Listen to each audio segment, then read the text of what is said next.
الحمد لله نحمده ونستعينه ونستغفره ونعوذ بالله من شرور أنفسنا ومن سيئات أعمالنا. من يهده الله فلا مضل له ومن يضلله فلا هادي له. أشهد أن لا إله إلا الله وحده لا شريك له وأشهد أن محمدا عبده ورسوله.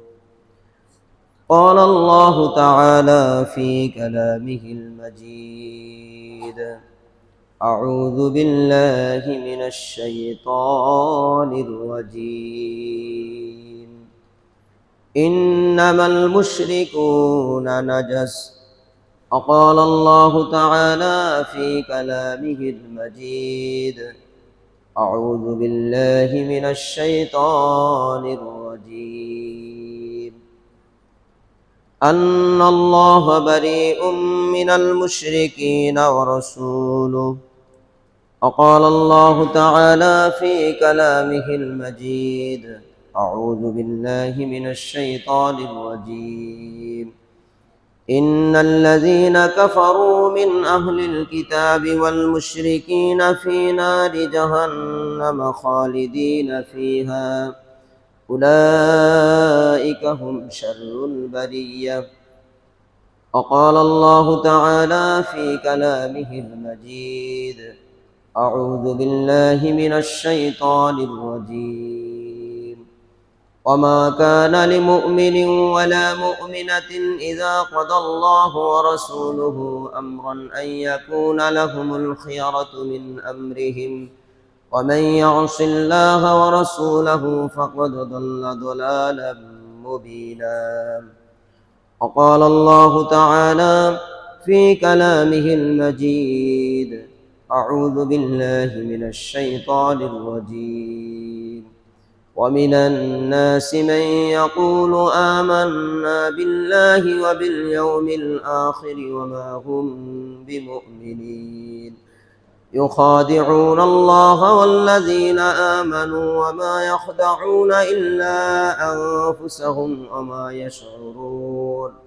في قلوبهم مرض فزادهم الله مرضا ولهم عذاب أليم بما كانوا يكذبون. উপস্থিত সম্মানিত মুসলিয়ান کرام, সর্বপ্রথম সে মহান রব্বুল আলামিনের শুকরিয়া আদায় করছি যে মহান রব্বুল আলামিন আমাদেরকে এমন একটি গুরুত্বপূর্ণ দিনে, সপ্তাহের শ্রেষ্ঠ দিনে আল্লাহর ঘরে আসার মতো তৌফিক দান করেছেন। যিনি পরম করুণাময়, যিনি অসীম দয়ালু, যিনি বিচার দিবসের মালিক, সেই নিখিল জাহানের প্রতিপালক মহান রব্বুল আলামিনের জন্য সমস্ত প্রশংসা জ্ঞাপন করছি। সকলে বলি আলহামদুলিল্লাহ। সাথে সাথে দুরূদ ও সালাম পেশ করছি মানবতার আদর্শ, মানবতার নেতা, মানবতার শিক্ষক সাইয়্যিদিনা মুহাম্মদুর রাসূলুল্লাহ সাল্লাল্লাহু আলাইহি ওয়াসাল্লামের প্রতি। সম্মানিত উপস্থিতি, আজকে যেই বিষয়ের উপরে আলোচনা, সেই বিষয়টি হচ্ছে নওয়াকিজুল ঈমান। নওয়াকিজুল ঈমানের সংক্ষিপ্ত কয়েকটি বিষয়ের উপরে আজকে আলোচনা করার চেষ্টা করব ইনশাআল্লাহ। নওয়াকিজুল ঈমান হচ্ছে ঈমান ভঙ্গের কারণগুলো। নওয়াকিজুল ঈমান শব্দের অর্থ হচ্ছে ঈমান ভঙ্গের কারণ। সালাত ভঙ্গ হয় কি কি কারণে আমরা তা জানি, সিয়াম ভঙ্গ হয় কি কি কারণে আমরা তা জানি, উযু ভঙ্গ হয় কি কি কারণে তাও আমরা জানি, গোসল কি কি কারণে ভঙ্গ হয় তাও জানি। ঈমান কি কি কারণে ভঙ্গ হয় এই বিষয়গুলো আমরা খুব কমই জানি না বললেই চলে। আমরা যদিও কোনো সময় আমাদের শায়েখদের কাছ থেকে শুনে থাকি, কিন্তু পরবর্তীতে আমরা ভুলে যাই, কারণ এটার চর্চা খুব কম। কিন্তু সকল বিষয়গুলোর মধ্যে উযু, গোসল, যতগুলো ঈমান ভঙ্গের কারণ, যতগুলো বিভিন্ন ইবাদতের ভঙ্গের কারণগুলো আছে, এই সকল কারণগুলোর মধ্যে সবচাইতে বেশি চর্চা করার বিষয় ছিল হলো এটা, অপরিহার্য ছিল এটা, সেটা হচ্ছে নওয়াকিজুল ঈমান, ঈমান ভঙ্গের কারণগুলো নিয়ে। কারণ আমার আপনার যদি ঈমানই নষ্ট হয়ে যায়, কোনো আমল আপনার আমার টিকবে না। ঈমান যদি ঠিক না থাকে তাহলে কোনো আমল টিকবে না, সব আমলগুলো বাতিল হবে। এই ঈমান ভঙ্গের 10টি কারণ আছে, 10টি কারণ আছে। এই 10টি কারণের প্রথম 2টি কারণ ব্যতি রেখে আমি বাকি 4টি কারণ পরবর্তীর আলোচনা করব। আজকে প্রথম 2টি কারণ আমি সংক্ষিপ্তভাবে বলছি। সেটি হলো, 1 নম্বর হলো আশশিরকু ফি ইবাদাতিল্লাহ। আল্লাহর ইবাদতে যদি কাউকে অংশীদারিত্ব করা হয় তাহলে তার ঈমান নষ্ট হয়ে যায়।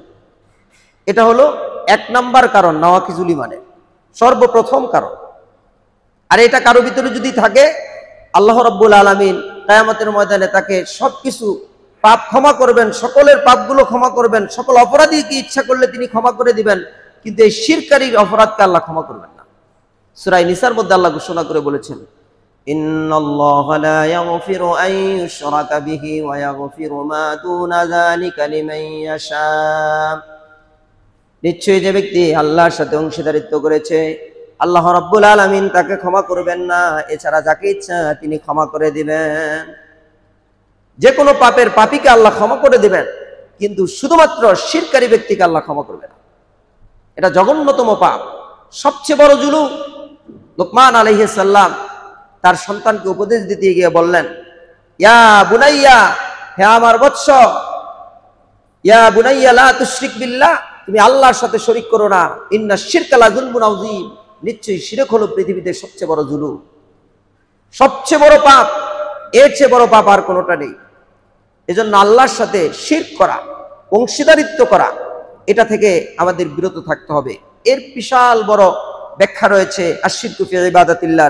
এটা পরবর্তী সময় ইনশাআল্লাহ আলোচনা রাখার চেষ্টা করব। শিরকারী ব্যক্তি জান্নাতে যাবে না, তার জন্য জান্নাত হারাম করা হয়েছে।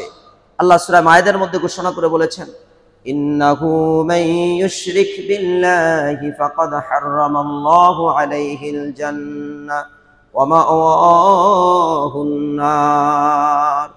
আল্লাহ রাব্বুল আলামিন বলেন, ইন্নাহু মান ইউশরিক বিল্লাহ, যে ব্যক্তি আল্লাহর সাথে অংশীদারিত্ব করে, শিরক করে, আল্লাহ তার জন্য জান্নাতকে হারাম করে দেন। আল্লাহ তার জন্য জান্নাতকে হারাম করে দিয়েছেন, তার জন্য জান্নাত হারাম হয়ে যায়। ওমা ওয়াহুন নার, তার থাকার জায়গা হলো জাহান্নামের আগুন।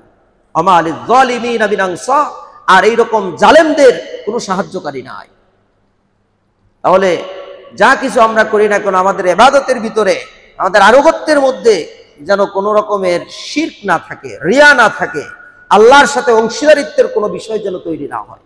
এ থেকে আমাদের সাবধান থাকতে হবে।